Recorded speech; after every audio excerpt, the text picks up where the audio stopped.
climate in here tonight. All the rest of Stockholm is not experiencing this tropical heat that we have in here. That's amazing. Is that just generated by us? Just us being close together? Wow. I was not expecting that. Listen, thank you so much for coming out. I know today was quite grey and rainy, and I know that feeling when you're like, I kind of just want to stay in. So thank you for coming to find us. I'll make it worth your while, I promise. You made the right choice.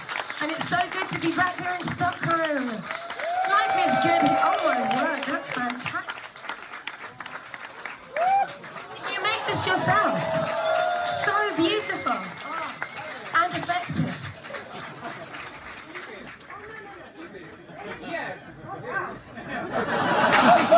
Amazing. Does anyone else want to give me stuff? This is really cool.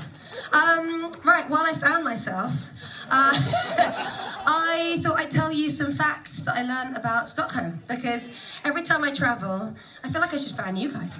Every time I... Is that effective? Is it working? Every time I travel, I like to find some fun facts. First things first, actually, even though I've been to Stockholm so many times, I have actually never been to your vintage shops. And some of them are so good.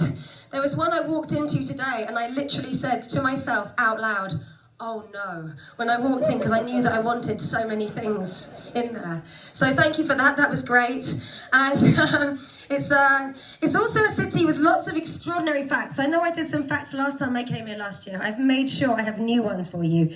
Like, did you know that actually this is the world capital of singletons? Because about 60% of people who live in Stockholm are in a single occupancy in their homes. And also a capital thing, it's the most tattooed city on the planet. Yeah, cool fact. 47% of people who live in Stockholm have a tattoo. And people who visit Stockholm as well, actually. So that's all good. Also, in the subway system, it's known as the longest art gallery in the world because there's so many works, like you're nodding, yes. Yes. Works of art and statues as you travel.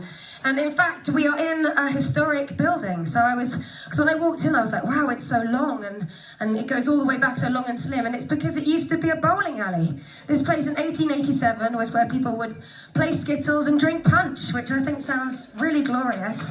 I know, clapping for skittles and punch. Yes, one of the oldest venues in Stockholm. But I actually found out an even more quirky fact for you. In 1971, Frank Zappa did 2 gigs here, and there were some siblings that managed to come to 2 nights, but one of them, their little brother, only came to the first night. And after the second night's show, they waited for Frank Zappa, this is so odd, they waited for Frank Zappa outside the stage door, and then said to him, we think it would be really funny if you came back to our house and you wake up our little brother. So Frank Zappa did. I know. He travelled 20 minutes and he woke up this little boy. He walked into the bedroom. There was all these little models everywhere. So it's obviously quite a young child. And he went, Hannes, wake up, it's me, Frank Zappa. That's a crazy anecdote. But I heard it from the man himself. Anyway, if anybody wants me to wake up their sibling, we can do that. I can arrange